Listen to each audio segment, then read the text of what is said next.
안녕하세요. 마디상병원 관절센터 백석호 원장입니다. 오늘은 무릎 관절 내시경 수술에 대해서 알아볼 텐데요. 보통 간단히 한다고 해서 일부 환자들이나 의사들은 수술이 아닌 시술이라고 이야기하는데요. 엄밀히 따지고 보면은 무릎 관절 내시경도 수술입니다. 다만 그 절개의 창이 크지 않고 내시경용 기구가 들어갈 수 있게 아주 작은 여러 개의 절개창을 이용해서 수술을 진행합니다. 수술을 진행하게 될 때는 그림처럼 누운 자세에서 진행을 하게 되는데요. 수술용 침대에 누워서 마취를 진행하고 침대 바깥으로 다리를 빼서 자연스럽게 무릎이 90도 정도 구부러지게 합니다. 모형으로 보시게 되면요, 우리가 서 있을 때 무릎이 이러한 형태라고 하면 수술을 할 때에는 침대 바깥으로 다리를 빼서 자연스럽게 이렇게 90도가 구부러진 상태에서 수술을 하게 됩니다. 이러한 자세에서 수술용 카메라와 기구들을 이용해서 수술을 하게 되는데요, 작은 절개를 하고 이렇게 카메라가 들어가서 무릎 내부의 구조를 돌아가면서 확인하면서 수술을 진행하게 됩니다. 관절 내시경 영상을 소개하기 전에 간단하게 무릎 구조를 살펴보게 되면요,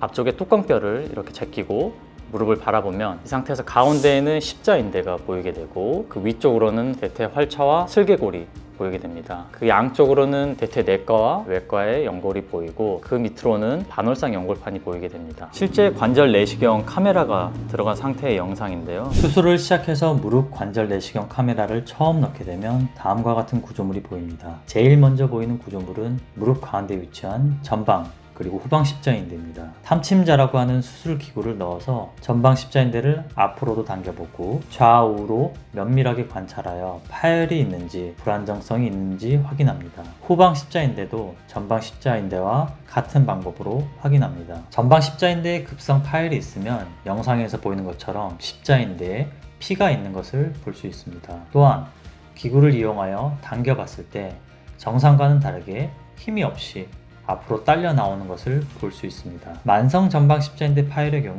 경우에 따라서 정상처럼 보일 수 있으나 자세히 살펴보면 전방 십자인대가 원래 붙어 있어야 할 위치에 있지 않고 떨어져 나가 있거나 이 환자에서처럼 후방 십자인대에 엉겨붙어 제 기능을 하지 못하는 경우도 있습니다. 또 다른 케이스는 타 병원에서 전방 십자인대 재건술 후 지속적인 통증 및 불안정성으로 내원한 분입니다. 십자인대 재건술 이후 타가건이 자기 인대로 인대화되지 않고 여러 다발로 나누어져 있고 부분 파열이 있는 모습을 볼 수 있습니다.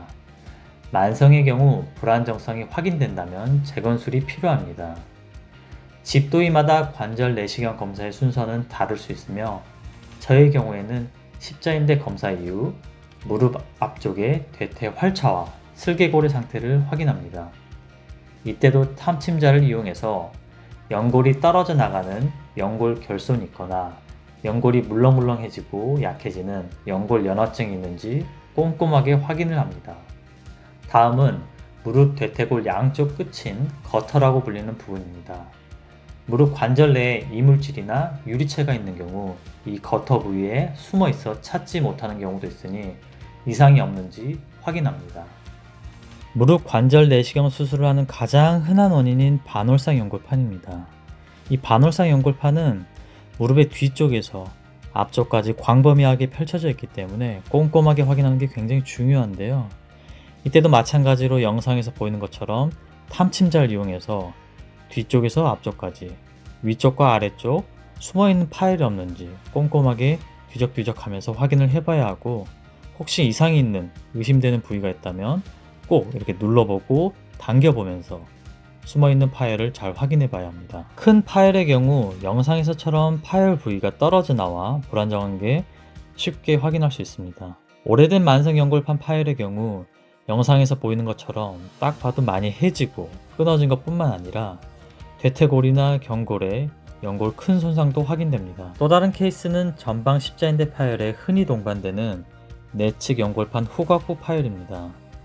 이는 MRI상에서 잘 보이지 않는 경우도 많고 내시경 수술 시에 겉으로 괜찮아 보이는 경우가 많기 때문에 놓치고 지나가기 쉽습니다. 영상에서처럼 꼭 탐침자를 이용해서 뒤집어보고 눌러보고 앞으로 당겨보아서 파열이 있는지 여부를 잘 확인하는 게 중요합니다. 다음은 관절염에 대한 내시경 수술인데요. 영상에서처럼 연골이 광범위하게 까진 환자들에서 내시경을 이용해서도 연골 재생술을 할 수 있습니다. 내시경 기구들 이용해서 연골 손상이 일어난 부위에 연골을 깔끔하게 정리하는 작업을 시행합니다. 이후에 천공술, 뼈의 구멍을 뚫는 전용 드릴을 이용하여서 일정 간격으로 뼈의 구멍을 뚫는 작업을 시행을 합니다.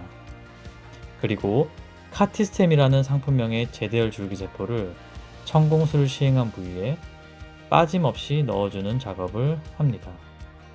마지막 케이스는 감염 또는 통풍성 관절염 케이스입니다. 꼭 절개를 하지 않더라도 내시경을 통해서 염증을 제거하거나 관류액을 이용하여서 무릎 관절내를 물로 염증을 헹궈내는 수술을 시행을 할 수도 있습니다. 이상으로 무릎 관절 내시경에 대해서 전반적인 과정에 대해서 살펴보았는데요. 수술은 무조건 하면 안 된다는 생각을 가지고 계셔서 질병을 키워서 오시는 환자분들이 굉장히 많습니다. 수술이 필요한 질환이라면 무릎 전문가와 꼭 상의하셔서 정확한 진단을 받고 적절한 치료를 받는 게 중요하겠습니다. 이상 마디상병원의 백석호였습니다.